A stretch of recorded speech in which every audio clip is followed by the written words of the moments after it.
And welcome back to the Wellness Paradox podcast. I'm so grateful that you joined us on this journey towards greater human flourishing.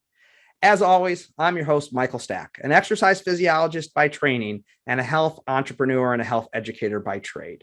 And I'm fascinated by a phenomenon that I call the wellness paradox. This paradox, as I view it, is the gap that exists between the interactions of medical professionals and fitness and wellness professionals. This podcast is all about closing off that gap by disseminating the latest, most evidence-based, and most engaging information in the health sciences. And to do that in episode 27, I'm delighted to be joined by Kendrin Sonneville from the University of Michigan School of Public Health. She's a registered dietitian by trade and training that's now transitioned into the public health space, specifically looking at weight stigma and diet culture. This is a very unique conversation in the sense that I don't know if many fitness and wellness professionals really think about the topics that we're going to talk about during the course of this podcast. And largely these center around a lot of our implicit biases towards individuals in larger bodies, how that informs practice, how that informs language, how that makes that person feel. It really is a fascinating area that I don't necessarily think many of us consider. But as you're going to hear Kendrin talk about, it's absolutely critical to not just the physical health of our patients and our clients, but also, and maybe more importantly, their mental and their emotional health. This was a very, very informative discussion for me. I know there was a number of things that I've read on this that were difficult to resolve in my mind, and Kendrin really helped tie some of these principles together. Any additional information that we want to share from this episode can be found on the show notes page by going to wellnessparadoxpod.com/episode 27. I hope you enjoyed this conversation with Kendrin Sonneville.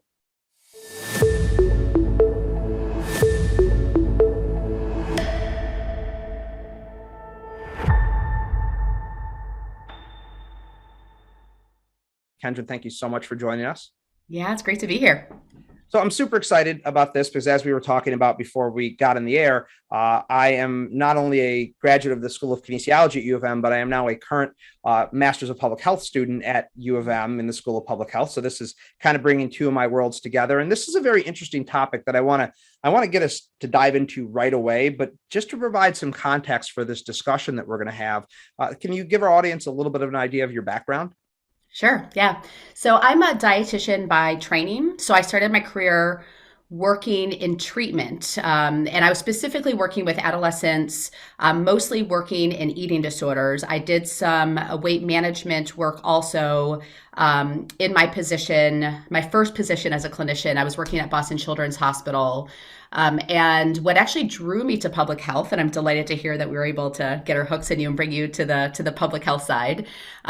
What drew me to public health initially was really the cognitive dissonance that I was experiencing in my clinical positions. So I was working with people with eating disorders. Many of the people who ultimately find their way to eating disorder treatment are in smaller bodies. And there's lots of kind of systemic issues why that is the case. But I was working with individuals mostly with low weight anorexia. And we were sending messages about what healthy eating and having a healthy relationship with food in your body looks like. And those messages were so different from what was kind of standard practice in the weight management program. And I sort of struggled with this idea of, isn't having a healthy relationship with food in your body, shouldn't that be independent of your body size? And that isn't necessarily the case in treatment. And that wasn't definitely the case 20 years ago when I first started working as a dietitian.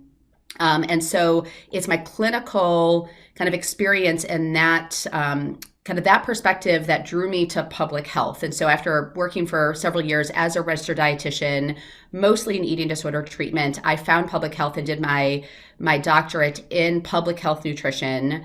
And since then have really focused on initially eating disorders prevention, because that's what I set out to do, to understand how we could prevent people from struggling with their relationship with food and their relationship with their bodies. And the more that I did eating disorder prevention research, the more I realized that weight stigma and anti-fat attitudes are really at the core of what drives disordered eating on population level. And so more of my research lately is in the weight stigma space.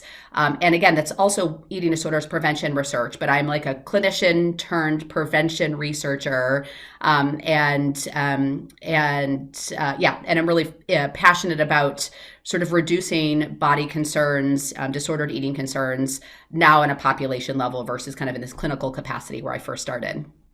Love it. You saw that, you saw the problem on the ground floor and said Mm-hmm. there has to be a way to address this, not from the bottom up, but from Mm-hmm. more of a top down approach, that's the approach of public health, and I love it. Yeah, and also like how can we reduce suffering, right? I mean, I think public health obviously is prevention focused, kind of as a discipline. But when you sit with people who are suffering and realizing that most people, particularly folks with eating disorders, most of those folks never even get treatment. So the people who were in my office were quote unquote the lucky ones because they were Yeah. getting treatment, but they had suffered quite a lot before they made it to my office. Their families had suffered. There's a lot of physical costs, emotional costs, financial costs on the part of the person who is experiencing the eating disorder and their cares and their loved ones. And like, how can we prevent that? Like, how can we kind of stop that from happening in the first place? And that's what public health is all about, as you know. Yeah, absolutely. That's spectacular. Well, you mentioned the term, weight stigma, which is a term we're going to dive into here. And we're also going to talk about diet culture because those two Yeah. are very intrinsically tied. And I don't know how many people listening to the podcast actually have a good, accurate operational definition of these two terms. So I feel like that's a good place to start to level set. Maybe we can start by defining weight stigma and then maybe tie that into diet culture and then get into our discussion. Yeah, sure thing.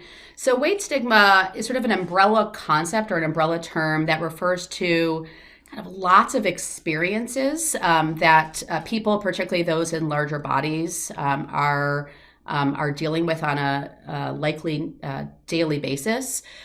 So the way that I define it, or the way that I think about weight stigma, is it's either stereotyping or discrimination based on a person's body size. And again, it's typically reserved for people in large bodies and people in the largest bodies, but certainly people can experience weight discrimination across the weight spectrum depending on their context. So in terms of stereotypes, we think about assumptions we make about people's health, behaviors, their character, their morals, their worth. These sort of snap judgments that we make based on people's body size. So if we think we see someone in a large body, there's a lot of research that says that people assume that there is a whole host of sort of negative characteristics associated with people in larger bodies, that they're lazy or weak-willed, or they don't value health, that they're less good friends or romantic partners, like a lot of research in this sort of kind of stereotype space. But then weight stigma also includes things like overt experiences of weight stigma that come from these stereotypes. So things like bullying, harassment, the idea that people deserve to be treated poorly because of their body size, particularly in youth, but I guess across the age spectrum, we see social manifestations of weight stigma, so rejection or ostracism. On a structural level, you can experience weight stigma that may be sort of the physical environment, the way that you can't always find comfortable seating or clothing if you are of a particular body size. There are policies where we withhold healthcare or access to life-saving treatment like gender-affirming surgeries, or we don't offer fertility treatment to people in larger bodies and gatekeep who gets to be a parent because of body size. So that's like a really egregious and structural way that we see weight stigma. And then there are weight-related microaggressions that are everywhere. The way that we compliment people based on weight loss, like you look great, have you lost weight, is just like this constant, pervasive diet culture, which I'll talk about in a second, way that we communicate weight stigma. It's the way that thin bodies are assumed to be the default, right? Blood pressure cuffs that are in offices are blood pressure cuffs for small-bodied folks, and if you need a larger one, we have to go get it. It's like the thin body is the default body. Weight stigma also can manifest as like this fear of becoming fat. It's like conversations that are just all around that suggest we should always be hypervigilant about our body size, that we should do everything we should that we can to keep our bodies small. And in that way, weight stigma is just sort of at the core is like a manifestation of diet culture. And I often refer to diet culture as like the soup that we all swim in, related to how our society tells us that we should be talking about weight and food and exercise. And it's just this set of beliefs that values weight, shape, and size over almost anything else, over health, over well-being. It's the way that we just assume that thinness is better, muscularity is better, that fatness is something we should reject or pathologize. And it's just sort of conversations or assumptions that we should, again, always be hyper vigilant and make sure that our food is of the highest quality it could possibly be, that we should always be exercising more, that we're good morally if we've eaten in a particular way or if we've exercised a particular amount. And it's often under the guise of health, but it's sending a message about sort of how our value is really tied to the way that we engage in health and the way that our bodies look. Oh, that's great. And there's a lot there to unpack, and we're going to do that. I think that the two things that struck me in what you said, and I've thought of this before with regard to weight stigma. I grew up an overweight child and teen. I graduated high school at actually 285 pounds, so like 100 pounds more than I am right now. And I didn't know it at the time, but what I was experiencing was overt weight stigma. And the thing that I associate with that phase of my life more than anything else is people thinking I was lazy. And now in adult life, I feel like I've compensated by that by like doing 10,000 things, right? But so I find that interesting. Like I think people experience weight stigma all the time, but they don't realizing they're experiencing it. And I think it's, for fitness and wellness professionals or anybody in this space, it's just important to understand the language and the constructs around this to be able to understand and see it when it's there, because it's there very often. It's very pervasive, but we don't define it as such. Yeah, I think that's a really kind of pernicious part of weight stigma, is that people who experience it often think they deserve it, Yeah. right? If you're discriminated against because of another marginalized identity that you inhabit, so if you are discriminated against because of your religion or your race or your gender identity, and this is not universally true, but often it's true that you realize that that is an injustice, that you don't deserve it. You have a lot of potentially pride in your group membership, and that's often not true of fatness or of body size. Is that people internalize heavily the beliefs, those sort of these weight stigmatizing beliefs, and they believe they're trying to not be this identity, and that if they tried harder or cared more or were less fill in the blank, that they would no longer have that body. And in that way, there's this there's a lack of empowerment to say that this treatment is inappropriate, right? There's this belief of like, oh, I should try harder so that I won't deserve this treatment. No one deserves to be bullied. No one deserves to be harassed. No one deserves to have negative stereotypes assigned to them because of the way they look. And yet we can agree on that across many different identities, and like across in the sort of weight stigma space, there's still the like, yeah, well, maybe we should, give some tough love. Like, no, we know that bad treatment because of people's body weight does not predict better outcomes. Yeah, absolutely. Well, and you actually feel like you might have read my mind there, because it was the second thing that I was going to mention, is that I grew up as a personal trainer. That was my career path, you really up until I was 24 years old. So from 18 to 24, personal trainer for those 6 years. Work with a lot of other trainers. And I can tell you at that point in my career, the default assumption in my head, if somebody was overweight, is that they're lazy, they're not disciplined. That was the conversation we would have amongst ourselves. And it was actually reinforced by things that clients would say back to us, which I think is the interesting thing is, we think in our mind, this person's just probably lazy and not disciplined. And then they say to us, I'm lazy and I'm not disciplined. And there's this just confirmation bias that gets perpetuated. And so I think this is why this is such an important conversation to have with fitness and wellness professionals, because that type of a mindset or mentality going into a coaching relationship with somebody is going to completely degrade the ability to build trust and to actually have a productive coaching process. So it's so interesting as I think back to the early parts of my career. And I'm sure this is not unique to me as a fitness professional. Yeah, I think there's a lot of similarities between fitness and nutrition professionals. And that is sort of rings true to my experience also. I think because of people's internalized weight bias, they have to apologize for their existence. They have to apologize for their body size. They've sort of internalized some of these messages, or there's this negative self-talk that comes Mhm. into these relationships. I think it's also true in particular when you have discordance in kind of body type between client and personal trainer or dietitian, you name it, sort of health professional. It sort of expands this power dynamic to say that you have this degree or this expertise, and also you have a body type that gives you kind of more power. And I always say that our body is not our business card, right? Mhm. You are not a better personal trainer if you are in a particular body. You're not a better dietitian if you're in a particular body. And yet, our society tells us that we have achieved something if we have a particular body.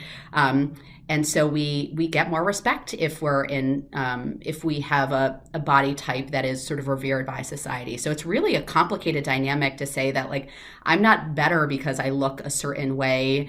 You don't need to make an excuse. I know. I mean, so much about the way that we look is determined by factors that have nothing to do with willpower, that have nothing to do with the things that we like to ascribe. Mhm. Um, to weight, but it's important, particular smaller bodied or sort of thin bodied health professionals. It's really important to really reflect on the privilege that you get by having a particular body type and think about how that impacts the clients we serve. Yeah, absolutely. I I perked up when you said, your body's not your business card. That's something. If there's a single take home message from this, that could be it. That is a very, very solid one. Yeah, Mhm.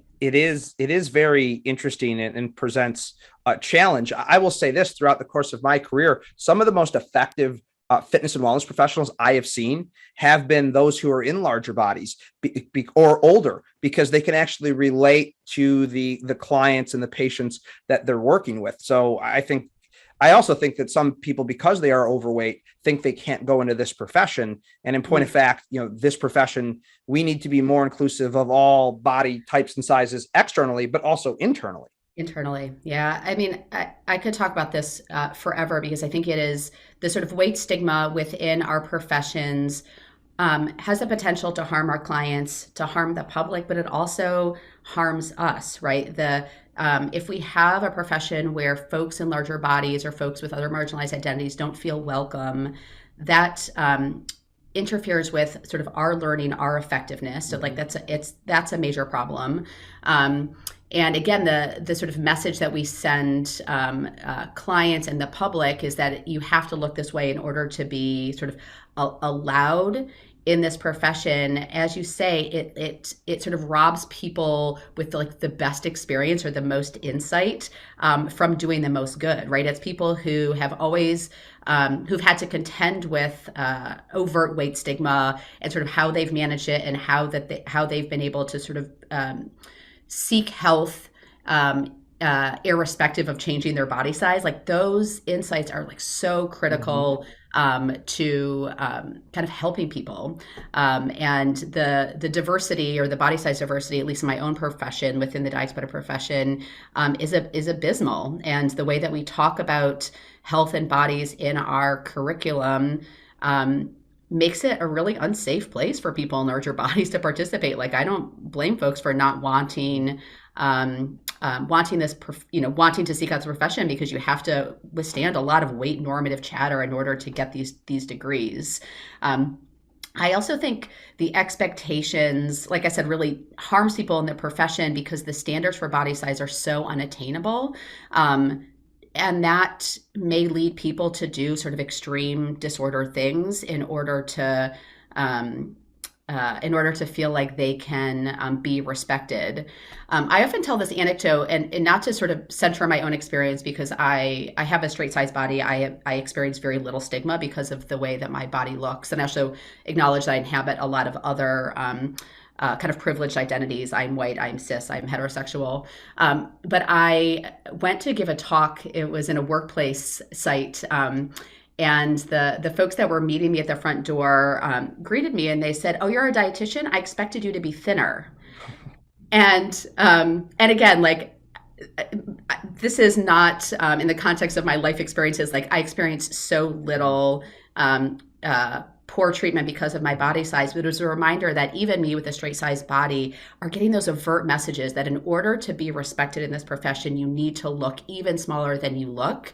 And that was just a reminder of like what a hostile place to enter if you are someone who is an objectively large body, people in the fattest bodies, like what kind of message would they have received at that door if they had been the dietitians that showed up? And we're really harming our own when we send these expectations that in order to be in this field, you need to look a particular way.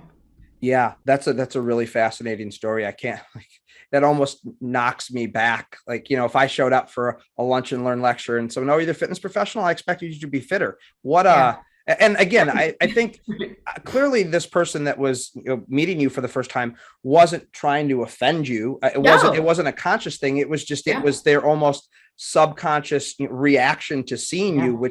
which does speak to how Mhm. subconscious and pervasive this is. Mhm. I'm curious. I'll state a statistic from my side of the fence in the fitness industry, and I'm wondering what you see in your industry. We often talk about that only about 15 to 20% of the American public goes to gyms and fitness centers. We use we impact a very small portion of the population, and there's lots of reasons for that. But I think one of those reasons for that is that people in advertising, in media, people when they walk through our doors, they don't see people like them working at these places. And that can be true of not just weight, but that could also be true of color and of gender. We tend to be kind of a fit white male industry, as I sit here and say that as a fit white male doing this podcast, but that's what we tend to be. And I think that impacts that. Do you also see that on your side of the fence as well? Yeah, we're sort of similar, but like slightly different. The dietetics profession is predominantly thin, white, cis women. And I don't actually know right off the bat the percent of folks who have access to dietitian or nutrition services. I would assume that it is like the vast minority of the population. But it is like an important, I think, manifestation, particularly in the context of kind of gyms and fitness spaces, that if they don't feel like safe spaces, people are avoiding them for good reason. And like, what can we do to make places feel less stigmatizing? When you are someone who's experienced lots of weight stigma, one way that you cope with that stigma is to avoid stigmatizing domains, right? You avoid places that you feel like you're not going to be treated well. And if you have an experience of going to the gym and being looked at funny, or having equipment that didn't fit you comfortably, or any number of stigmatizing experiences, or being sort of confronted with diet culture messages and like Biggest Loser challenge and lose weight for the holidays, butts and guts. I went to a gym once that had a sign that advertised a class called Guts and Butts. So I quickly wrote a comment card. I was like, this is not a safe space. Absolutely, we cannot be calling programs this. But if you have an experience where you've seen this in your gym, had a fitness instructor talk about burning off calories or food guilt, like, you don't go back because you know it's not a safe space. And sort of what can be done to make gyms a place where people of all abilities, of all body sizes, of all genders feel really comfortable, because gyms shouldn't be about weight loss. It should be a place to do any number of health promoting things. I always think about kind of exercise is not something I have to do, but something I get to do. And it stinks that so many people don't feel like it's a thing they get to do. And there's lots of kind of structural barriers that may be part of that, but weight bias is for sure one of them. Yeah, absolutely. I have a friend of mine, a good friend of mine, Dr. Tony Moreno from Eastern Michigan, who he researches physical literacy, and he talks about going to the gym as his place for adult recess.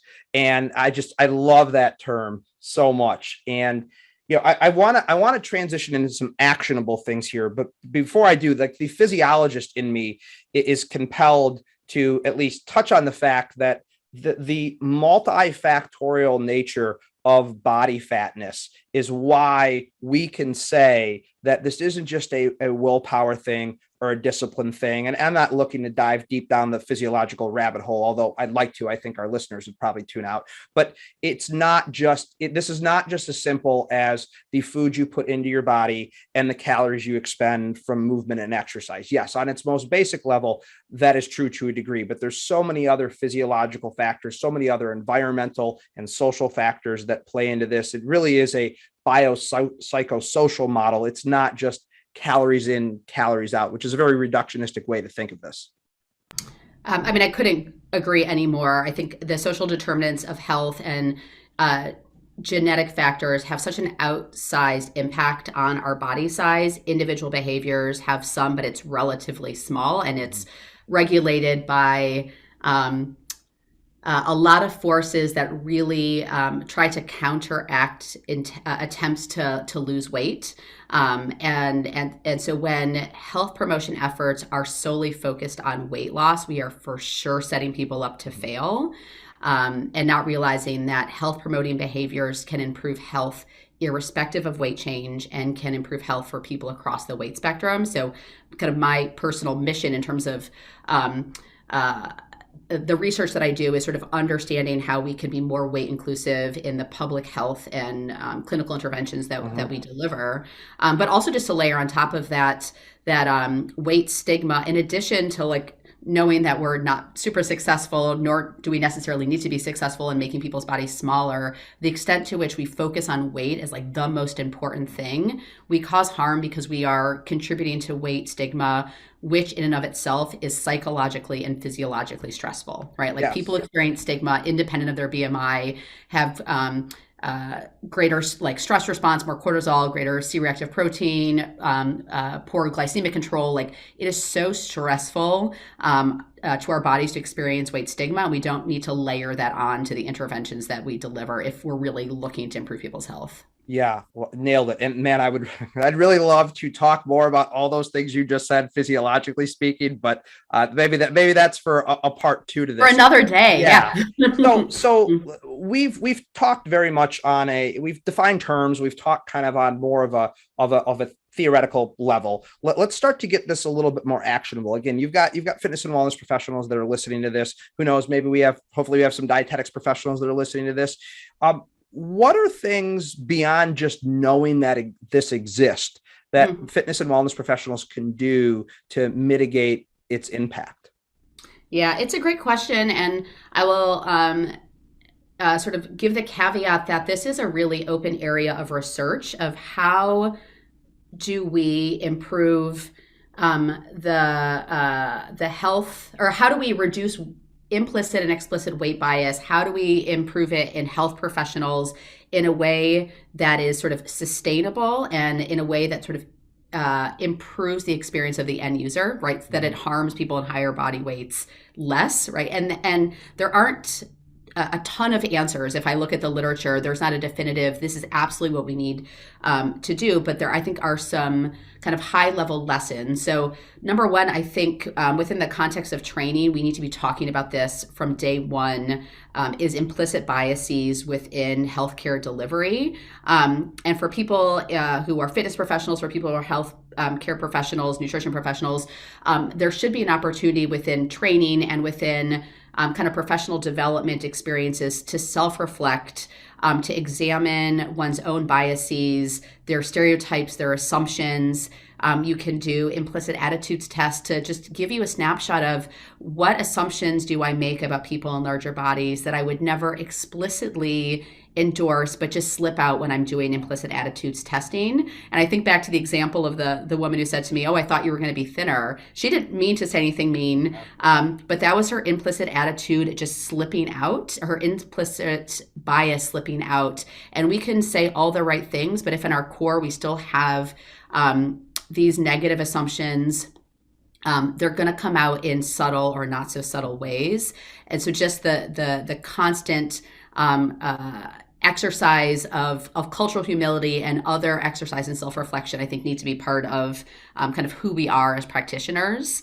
I think more practically, we can think about the way in which we reinforce assumptions about weight, or the ways in which we contribute to weight stigma. I think terminology and imagery is one sort of simple way that can come across. I think about the sort of butts and guts class that was at my gym of like, we use these messages that you need to change your body, that that butts that are large are inherently bad, bellies with abdominal fat on them need to be eradicated. Like just like these, the way that we use messages, the way that we sort of frame messages about exercise being about looking a particular way, not about feeling a particular way, or about having a certain level of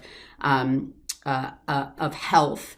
I think also language and just the way that we describe bodies. In the fitness profession, I'm not sure how often you are sort of tasked with categorizing bodies. Unfortunately, dietitians are expected to do that all the time. And the way that we're told to categorize bodies have time and again been shown to be stigmatizing and pathologizing, and people with lived experience say stop using these terms, and yet we continue to use terms like overweight and obese, and that may be what the medical literature asks. But if we are using terms that are perceived as stigmatizing, we are sort of driving a rift between ourselves and our patients and our clients. So I think we have to be really, we have to center the experience of people in larger bodies, ask them in what ways could I do better, and what terms do you want me to use? How would you like me to talk about weight? We can think about, again, these images that we use, that we're using images of people in larger bodies that are not doing stigmatizing or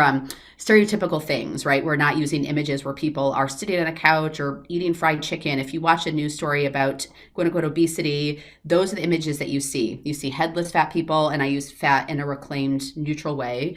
You see, again, these sort of stereotypical behaviors. Instead of someone in a large body with a head in professional clothes, maybe going for a walk, maybe going to a farmer's market. So let's think about terms and imagery. And then I think the last thing that comes to mind is how we can make our physical space more accommodating. If our equipment doesn't fit people in the largest bodies, if it doesn't, I mean, I don't think we necessarily need to weigh or measure folks, but if we are doing that as part of our service, our equipment needs to accommodate our largest patients, because if it doesn't, it's sending a signal that you're not welcome here. My service isn't for you. That may be relevant in terms of, again, some equipment at the gym that is uncomfortable or doesn't fit people in larger bodies.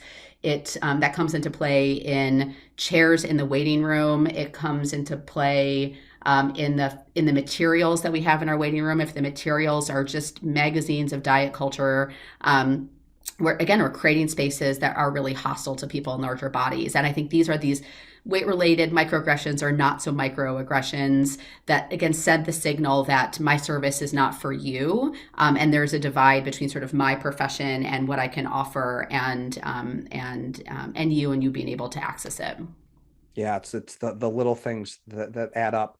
Well, there's a lot there. First off, I'll just touch quickly on the reflection piece, and I can't tell you how, from a developmental standpoint, how often I talk about that with students, people I mentor, people on our team. I don't think it's just relevant to helping to uncover your implicit biases and deal with this. I think just in general, if you're looking to be a better professional at any point in your career, but particularly early in your career, man, I wish somebody would have told me to reflect when I was 18, 19, 20 years old, because I certainly didn't do it. But what I'm really— it's a tough sell, but it's so important, right? Yeah, it is. Well, you have to slow down, and you actually have to be willing to sit there with your thoughts and your emotions. And that's another podcast onto itself. But sure. I'm really curious, because I've read on this before, and this is not my area of expertise, but I firmly believe language in everything in life matters tremendously. Like, our words matter. And the conversation around terminology for levels of body fatness is very interesting. So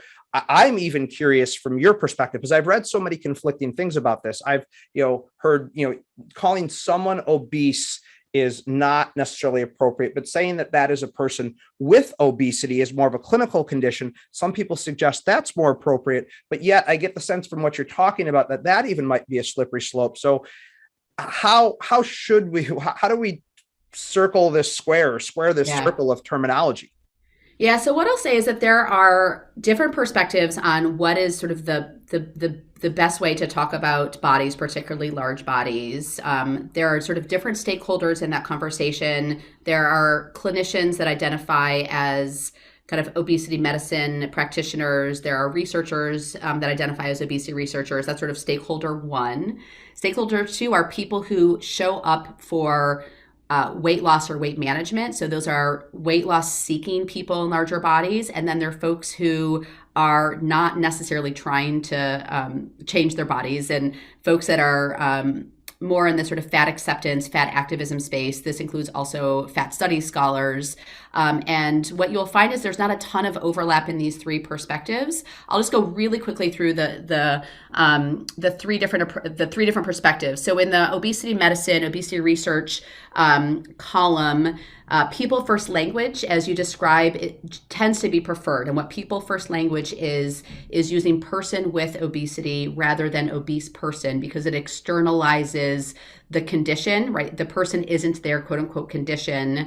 It is a person that happens to have this condition. And that approach to sort of using people first is relatively standard with health issues like diabetes, right? We don't anymore call someone a diabetic. We call them a person with a person with diabetes. And if you're going to publish in many journals that focus on obesity, the expectation is you are using people first language. For folks who are treatment seeking, right? So studies who use like a weight management clinic as like a convenient sample, and we say like, what would you like us to use? In those spaces, terms like overweight are preferred to obese. Terms like high weight or body weight tend to be most preferred. And then the last column, the folks of the group that I define as sort of fat activists, are people that believe any reference to sort of BMI or BMI categories, particularly the term obesity, but also the term overweight, are pathologizing. And they assume that anyone with a particular body size has a disease, and that it sort of erases the notion of size diversity, and is asking people to be seen solely in the terms of their body. And in this community, the term fat is largely the preferred term, again, as a reclaimed neutral descriptor, in the same way that the LGBTQ community has reclaimed the term queer. Queer used to be thought of as like a pejorative term, and it was reclaimed by that community as like, this is actually how we identify. Queer is not bad or good. It's just how an umbrella term to define our community. In the same way, fat is not bad or good. It's just a feature across folks that identify this way. And certainly there are people who have been teased and bullied because of their body size, and for them the word fat has a lot of negative feelings, and that is valid, and not everyone in large bodies likes the term fat. But as a community, to try to remove the power from that term, the fat activism community does prefer the term fat as a way to describe themselves. And again, just like being tall isn't bad, it just is. Being fat isn't bad, it just is. Across those three groups, there's so little overlap. I tend to use large body and high weight because I can, everyone understands what I mean, and that isn't an unpreferred term in any of those groups, and I'm trying to do as little harm as possible. In certain spaces, I only use fat. In other spaces, I'll use high weight more than large body, but it's sort of knowing your audience and using a term that works for them, but also educating audiences, because not everyone realizes the term fat is preferred in some spaces. That is actually really surprising, and it's sort of a reminder how removed some health communities are from people with lived experience, right? We think of obesity experts as thin people, not fat people, which is like actually a real problem. I think a term that we can all agree on is like an absolute no is morbid obesity, right? That term is antiquated. We haven't used it in a long time. And it's only ever used in sort of a shock and awe way to be really shaming or stigmatizing of fat people. And we need to absolutely do away with that one. And if you are in a client or patient facing role, at the very least, ask people what they prefer, right? I may have a personal belief of kind of what term I'm more comfortable with, or I think is less pathologizing than another. But if I'm serving a patient, I defer to them to talk about their body in the way that they prefer. We do that for every other kind of marginalized group. We allow folks to self-identify and to use terms that are comfortable to them, and we should afford fat people that same privilege. I love that last part. And there was a lot there. And what stuck out to me, and there's a lot with all this. This is a complex issue. And to your point, when we first started, it's nuanced, and it's also a very new area of research. So it makes sense that there's a lot in a lot of these things. But the two things that stuck out to me, one is, high weight. That seems like a relatively safe and neutral term. I'm just thinking of the personal trainer or wellness coach that's listening to this and going, oh man, three groups, what people like high weight. I'm like, okay, I can I can remember that. But the last thing you said, I think, is so important. It's just asking somebody how they want to be identified and having that, what might feel like an uncomfortable conversation when you have it. But I can't imagine if you start having those discussions with somebody, they're not going to feel like you really, really care about them and their well-being because you're directly asking them what they want to be referred to. Yeah. And if you ask all of your clients or patients, irrespective of their body size, like to make yourself comfortable with this conversation, right? We don't want to reserve this conversation only for our highest weight patients, because then we might be clunky, or we may come across as uncomfortable because we are uncomfortable having that conversation. But have this be part of our standard practice. Is like, how do you like to refer yourself in terms of your pronouns? We are doing that more consistently in class clinical practice. We can do the same thing about how people self-identify in terms of their bodies. Yeah, that's and it's very analogous to a number of these things. Like I really enjoyed your analogy of, just as you said, the LGBT community has kind of reclaimed the word queer, and it doesn't have that pejorative notion to it. I guess I didn't realize that had happened with the term fat. So I think super helpful. We're coming up to time, and there's a couple of final questions I want to ask, but I'm gonna throw a bit of a curveball question at you that I didn't tell you ahead of time, because I'm really curious what your thought. And this, I didn't intentionally not tell it to you ahead of time. It's just kind of came to my mind in this conversation because we've talked about pathologizing and medicalizing being overweight or at a high body weight, and there's this debate or this conversation around the nature of obesity as a disease. And I've read a lot on this from a lot of very, very bright people who make very convincing arguments for and against this notion. And I'm just curious to get your thoughts on that from the lens that you look at the weight management public health space through. Well, help me understand how you view that. This is a really hard question to answer because, as you say, the research is so vast, and there are so many really, I think, compelling points that sort of people make. And I think initially the point, or the decision where obesity was actually named, officially sort of named a disease, an independent disease, part of the rationale there was to provide more people access to more healthcare services. And in that way, I am sort of all for people being able to access treatment services, mental health care, physical health care. And so I think for that reason, I don't immediately say absolutely there's no sort of space for sort of acknowledging that people in higher weights may need more services. We treat them terribly. Of course, they're going to need more services. And I don't laugh because it's absolutely not funny, but it is a reality that folks that are consistently marginalized need to access healthcare more, and we need to reduce the barriers to accessing healthcare. I think on the other side, though, if most of the rationale for classifying obesity as a disease is because it increases risk of other diseases, then I don't necessarily see the merits of it. I think when we sort of put people into two buckets, you have a body size that puts you at a higher risk of other health issues, whether or not that's causal. We sort of over focus on the body size of people in that group, and then we sort of ignore the people that are in smaller bodies. And we know that when we make assumptions about disease, based on people's body size, we misclassify a ton, right? We get it wrong quite a lot. And so I think it doesn't serve our high weight patients. I don't think it serves our low weight patients when we say you have obesity, therefore I'm going to be thinking more about diabetes and more about other cardiometabolic diseases, because many folks in large bodies don't have those illnesses. And we just reinforce weight stigma like crazy when we're always saying, certainly you must, eventually you're going to develop it.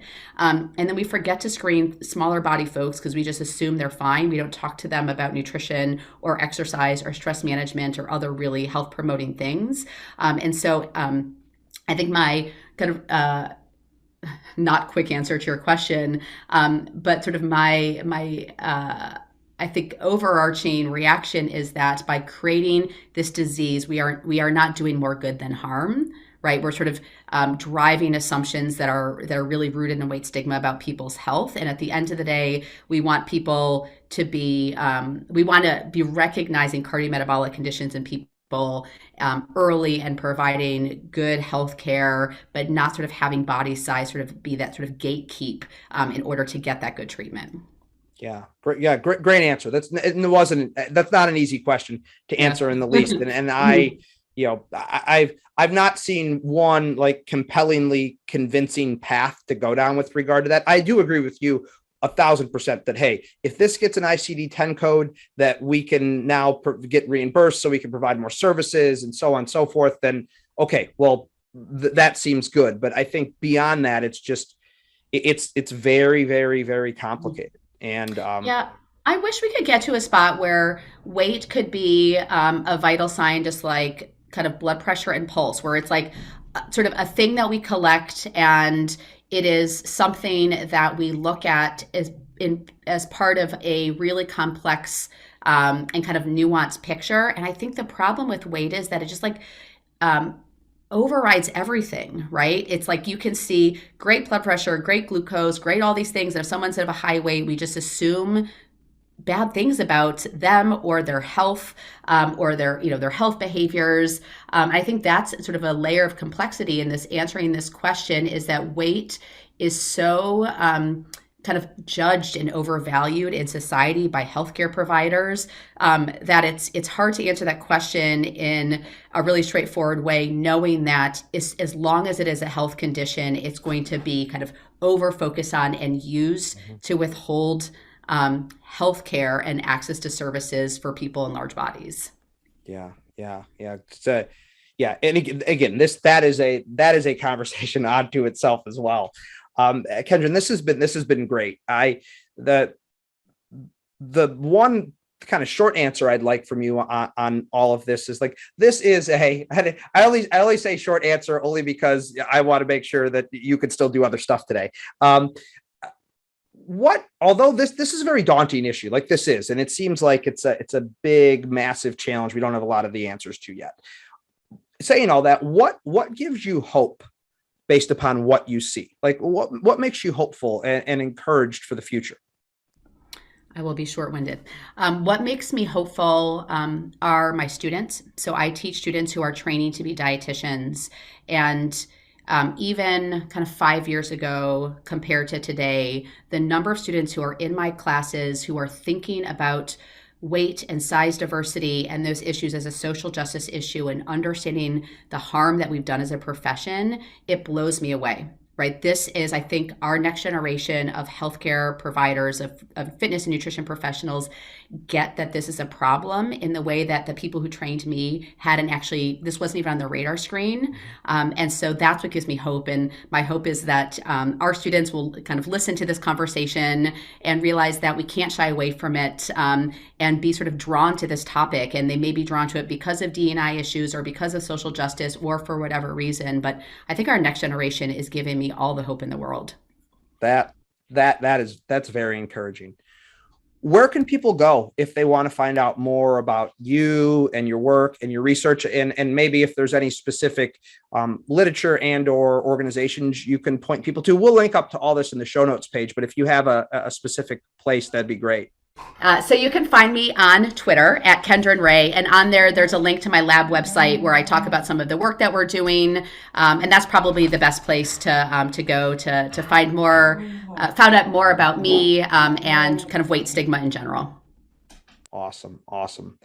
Well, last question that I end the podcast on is the kind of the premise behind the podcast, which is the wellness paradox being this gap that exists between our healthcare delivery system and our fitness and wellness professionals. If you could leave the fitness and wellness professionals that are listening to this with one piece of advice as to how to bridge that gap, what would that one piece of advice be?